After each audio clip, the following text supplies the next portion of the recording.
Cruise ships clash days has been an ongoing issue in Stanley for a long time, and as the matter has been actively debated amongst the MLAs, managing the tourists' overload is still at the very early stage. The issue of very busy cruise ship days in Stanley has been discussed for at least perhaps 15 years that I'm aware of, and I don't really see any progress has been made on that. The ideal is that we have, one large ship in at a time that will actually benefit everybody's business, benefit the town, benefit the visitor in the experience they get. And actually what they see of the Falklands will be far more honest than a town that is completely overrun with bright coats. So I know when tourist boards away to IATA meetings, they have had conversations with the big tour companies about trying to get them to, if you like, massage their vessels so they're not all rocking up here on the same day, and some seem to be quite amenable to others not.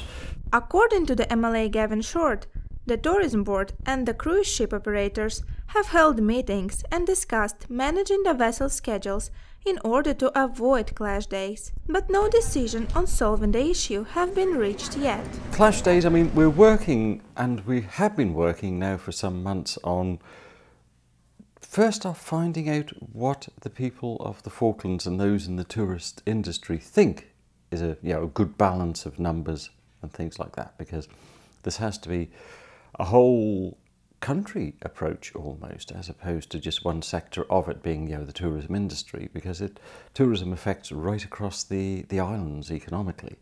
And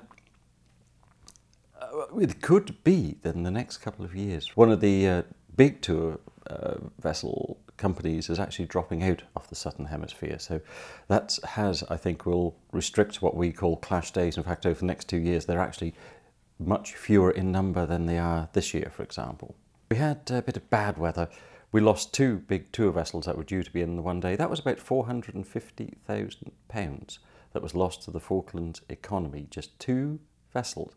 And that's without the effect of the churn in the economy, of the money received by drivers spending it in stores, doing something else, causing other economic activity. So it's serious money.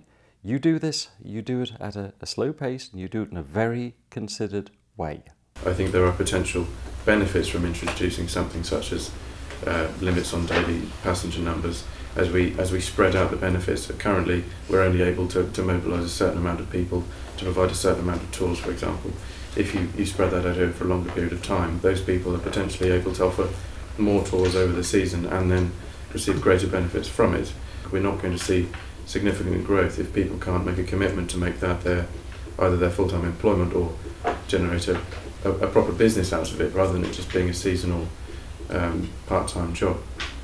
So I think looking at something like limits would help to possibly push that forward, to see either more people move into the tourism sector or a growth of that sector.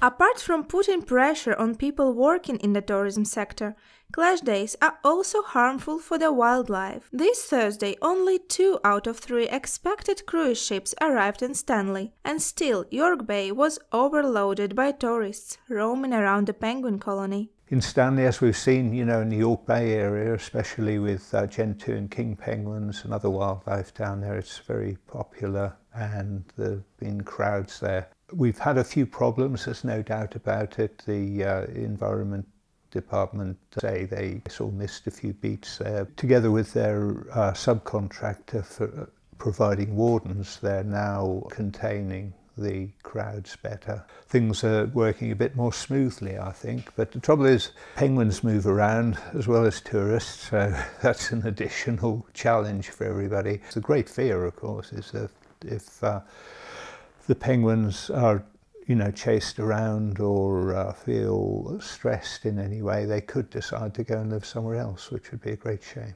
We've had a lot of discussion on it. People were coming up with various suggestions for what was the preferred option. Mine personally is to make sure that all the tour operators with a ratio of so many tourists to 1 trained and informed warden to escort them, you know, and that's the way I think it should go forward. Some people have said that we should possibly legislate, but I think legislating again for something is a last resort, but I would like to see an agreed best practice with tourism as far as the crowded areas go, and see how that goes.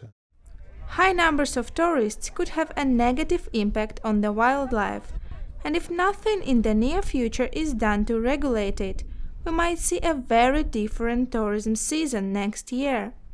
Whether it's restricting daily numbers of tourists or extending the tourism season over the longer period of time, something needs to be done before it's too late.